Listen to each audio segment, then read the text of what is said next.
नमस्कार साथियों, आज का हमारा टॉपिक है वाक्य। चलिए स्टार्ट करते हैं। देखिए, सबसे पहले हम वाक्य का सार्थक शब्द समझेंगे कि आखिर वाक्य होता क्या है। तो मैंने आपको सबसे पहले वर्ड बताया था, वर्ड के बाद मैंने शब्द बताया था। जो व्यवस्थित वर्णों का व्यवस्थित समूह होता है उसको शब्द बोलते हैं, और शब्दों का व्यवस्थित समूह ही वाक्य कहलाता है। तो वाक्य क्या है? शब्दों का व्यवस्थित समूह वाक्य कहलाता है। ठीक है, आपको वाक्य समझ में आ गया। अब वाक्य बनता किन किन से, या फिर वाक्य के अंग कितने हैं, वाक्य के भाग कितने होते हैं, वाक्य किन किन चीजों से बनता है। तो वाक्य बनता है दो चीजों से। वाक्य के दो अंग हैं। सबसे पहला होता है उद्देश्य,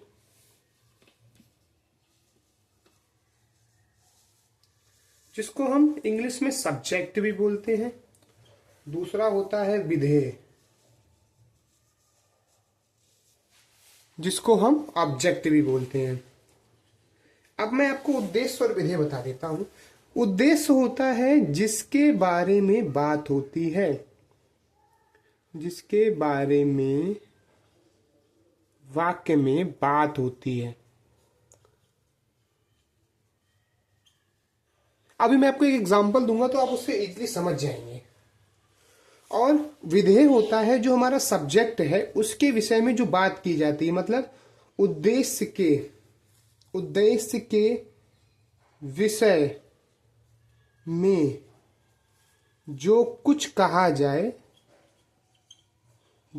कहा जाए वही हमारा विधेय होता है। अब मैं एक एग्जांपल देता हूं, उसमें मैं आपको अच्छे से उद्देश्य और विधेय दोनों को ही समझाए दे रहा हूं। जैसे आप एक एग्जांपल ले लीजिए, अनुराग खेलता है। अनुराग खेलता है। अब आप देखेंगे इस वाक्य में किसके विषय में बात हो रही है? अनुराग के विषय में। तो आपको एक चीज तो कंफर्म हो गई है कि अनुराग क्या है हमारा? अनुराग हमारा है उद्देश्य। ठीक, उद्देश्य यानी अनुराग हमारा क्या है? सब्जेक्ट। उसके बाद क्या बताया गया है कि मैंने बोला है विधेय के विषय में, मैंने क्या बोला है कि उद्देश्य के विषय में जो कुछ कहा जाए। तो अनुराग के विषय में क्या कहा गया कि अनुराग क्या कर रहा है? खेल रहा है। तो खेलना क्या हो गया? उसका ऑब्जेक्ट हो गया, उसका विधेय हो गया। आपको ये चीज समझ में आई है ना? ये चीज आपको समझ में आ गई कि अनुराग और खेलना क्या है। ये चीज आपको समझ में आई। देखिए, वैसे हम जानते हैं इसमें उद्देश्य और विधेय, वाक्य के दो अंग समझ में आ गए। ठीक, आपको वाक्य बनाना आ गया। देखिए, इसमें क्या नाम, उद्देश्य का विस्तार भी होता है, वो मैं आपको जरूरत पड़ेगी तो बता दूंगा। ठीक है, उद्देश्य और विधेय का विस्तार भी होता है। तो आपको शब्द के अंग पता चल गए हैं।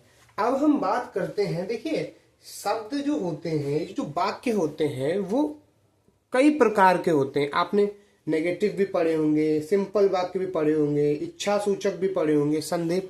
तो वाक्य कई प्रकार के होते हैं। अब वो कई प्रकार के कितने होते हैं वो देखते हैं आगे।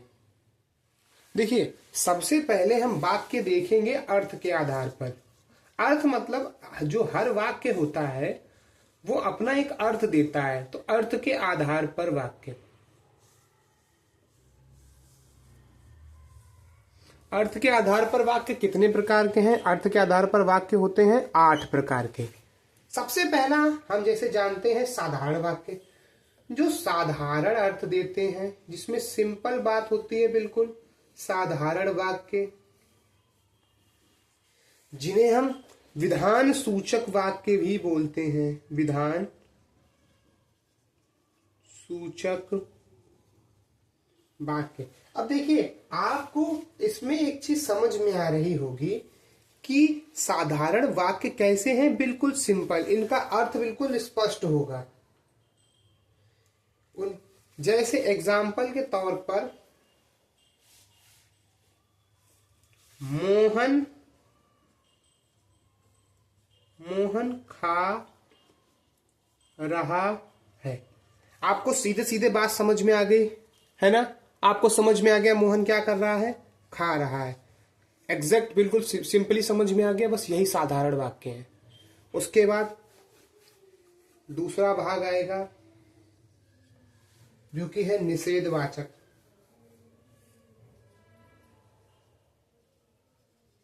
निषेधवाचक इंग्लिश में इसको नेगेटिव बोलते हैं। और इसका एग्जाम्पल क्या होगा? उसी पुराने वाले एग्जाम्पल को ही ले लेते हैं। मोहन नहीं खा रहा है। अब आप इस चीज को समझ रहे हैं? इसमें नहीं आ गया मतलब मोहन के किसी कार्य को ना करने की दर्शाएगी। मतलब इसमें इस वाक्य का अगर अर्थ निकालेंगे तो क्या है कि मतलब मोहन ने नहीं खाया है। आप इस चीज को समझ रहे हैं? इसके साथ साथ एक चीज आप और समझिए। कई बार क्या होता है, ये नहीं नहीं लगा होता है वाक्य में। देखिए जनरली लगा होता है, आपको सिंपली सेंटेंसेस में मिलता है, पर कई बार ऐसा होता है कि सिर्फ भाव आता है कि उसके द्वारा कोई कार्य नहीं किया जा रहा है, तब भी आप नेगेटिव वाक्य में ही जाएंगे। ठीक है, समझ में आ गया? आप मोहन जो इसका एग्जाम्पल है मोहन नहीं खा रहा है, आपको समझ में आ गया निषेधवाचक सेंटेंसेस कैसे होंगे। उसके बाद बात करते हैं हम तीसरे प्रकार अर्थ के आधार पर, जो कि है आज्ञा सूचक। आज्ञा सूचक आपको शब्द से समझ में आ रहा होगा कि इसमें आज्ञा मांगी जा रही है। इंग्लिश में इनको इम्परेटिव बोला जाता है। देखिए मैं इंग्लिश इसलिए बता रहा हूं ताकि आप अच्छे से समझ जाए, है ना, आपको समझने में समस्या ना हो। अब आज्ञा कैसी हो सकती है? आज्ञा में आज्ञा मांग सकते हो, आप प्रार्थना कर सकते हो, आप उपदेश दे सकते हो, मतलब आप समझ रहे हो ना, है ना? तो वही चीजें। अब जैसे मैं आज्ञा दूंगा मोहन को, तो क्या मोहन खाना मोहन मैं ये चाह रहा हूं कि मैं मोहन से ही रिलेटेड बना दूं एग्जाम्पल। मोहन तुम खाना खाओ। अब आप देखिए, अब मैंने अब ये मोहन को किसी ने आज्ञा दी है। आज्ञा मतलब मोहन को किसी ने उपदेश दिया है कि जाओ तुम जाकर खाना खाओ। तो आपको ये चीजें समझ में आ रही हैं। आज्ञा सूचक का एक और एग्जाम्पल ले लेते हैं, बड़ों का सम्मान करो। बड़ों का, देखिए उपदेश है ना? तो ये उपदेश आ गया, तो ये भी किस में आएगा? आज्ञा सूचक में। तो आपको ये चीजें समझ में आ रही हैं? कोई समस्या तो नहीं? तीसरा पार्ट हो गया। उसके बाद हम चौथे भाग की बात करेंगे, प्रश्नवाचक। देखिए प्रश्नवाचक से तो आप अच्छे से परिचित होंगे। इंग्लिश में इसको इंटेरोगेटिव बोला जाता है, इंट्रोगेटिव। इसका एग्जाम्पल क्या करेंगे? क्या मोहन ने खाना खाया? देखिए आप इस एग्जाम्पल को भी अच्छे से याद रखिएगा और कहीं पे ये 8 वाक्यों को जरूर लिख लीजिएगा, तो आपके लिए ये थोड़ी सी चीजें आसान हो जाएंगी। ठीक है, ये 4 अर्थ के आधार पर वाक्य मैंने आपको बता दिए हैं। इसके बाद बात करते हैं 5वें की। 5वें पार्ट की बात करते हैं तो होते हैं इच्छा सूचक। अब देखिए इच्छा सूचक वाक्य कौन से होते हैं? इनमें इच्छाएं प्रकट की जाती हैं। इसमें आशा की जाती है, इच्छा प्रकट की जाती है, शुभ कामना दी जाती है ना? शुभ कामना दी जाती है। उसके बाद श्राप भी दिया जाता है। तो श्राप भी तो एक प्रकार की इच्छा ही होती है ना? जैसे मोहन तुम्हारा कल्याण हो,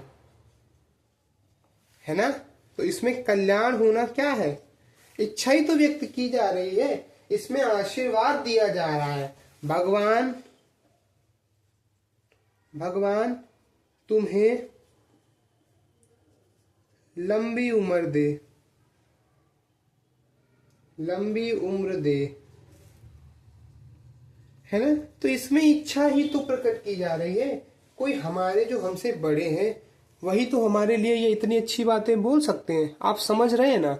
इसके साथ साथ आप एक चीज और इच्छा के तौर पर ले सकते हैं, भगवान करे अगले साल आप सब नौकरी कर रहे हो, तो ये भी एक प्रकार की इच्छा ही है।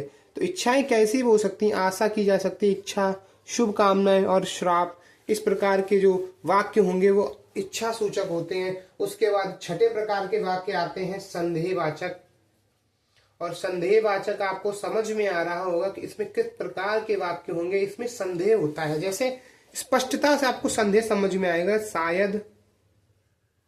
शायद मोहन ने खाना खा लिया हो। आप ये चीज समझ में आ रहा है कि आपने स्पष्टता क्लियर कर दिया है ना, कि मोहन ने शायद खाना खा लिया। इसमें वाक्य कैसे होते हैं, इसमें शायद, संभवता, कदाचित, इस प्रकार के शब्दों का यूज होता है। ठीक है, तो मैंने शायद का तो यूज कर ही दिया है। संभवता आज बारिश हो, है ना। आप चीजों को समझ रहे हैं, यही है। इसमें कुछ ज्यादा एक्स्ट्रा दिमाग नहीं लगाना है। उसके बाद सातवां आता है, सातवां प्रकार है विस्मयवाचक। विस्मयवाचक। अब विस्मयवाचक कैसे वाक्य होते हैं, इनमें मनोभाव होते हैं। मनोभाव कैसे, आपका मन आश्चर्य भी हो सकता है, आश्चर्यचकित भी हो सकता है, आपको घृणा भी हो सकती है ना। आप क्रोध में हो सकते हो, आप खुश हो सकते हो, आप शोक में हो सकते हो, आप खुश हो सकते हो। तो ये सब प्रकार के क्या है, ये आपके मनोभाव ही तो है। इनमें आपको कोई समस्या तो है नहीं। और विस्मय सूचक है तो मनोभाव होंगे। एग्जाम्पल, जैसे आप आश्चर्य लें या आश्चर्य ले लें, या फिर आप खुश हैं तो क्या कहेंगे, वाह आपका एग्जाम निकल गया, आपने एग्जाम या परीक्षा पास कर ली। अब देखिए विस्मय सूचक वाक्यों में ये जो चिन्ह होता है विस्मयादिबोधक का, ये जरूर लगा होता है, किसी प्रकार सा होगा, है ना। अब अगर आपको शोक बताना है तो हाय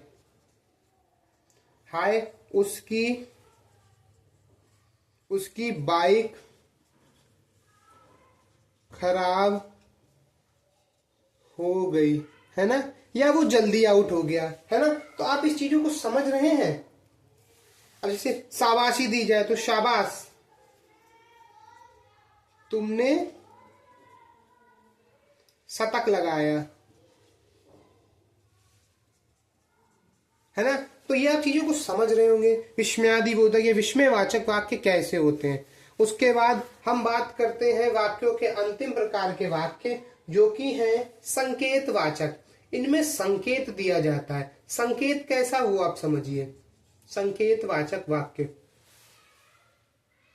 अब देखिए संकेतवाचक में कैसा होता, इसमें किसी प्रकार का शर्त का बोध होगा, किसी चीज की शर्त का बोध होगा, कोई कंडीशन होगी। यानी एक जो क्रिया है वो एक क्रिया दूसरी क्रिया पर निर्भर होती है। देखिए इसके बाद बेसिकली इसको अगर पढ़ने याद करने के लिए आप याद करने के लिए इसमें जितने भी मिश्र वाक्य के उदाहरण होते हैं वो सब संकेतवाचक होते हैं।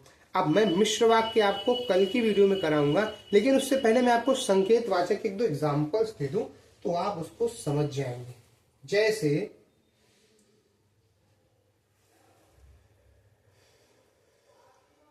परिश्रम करोगे, या फिर मैं जानता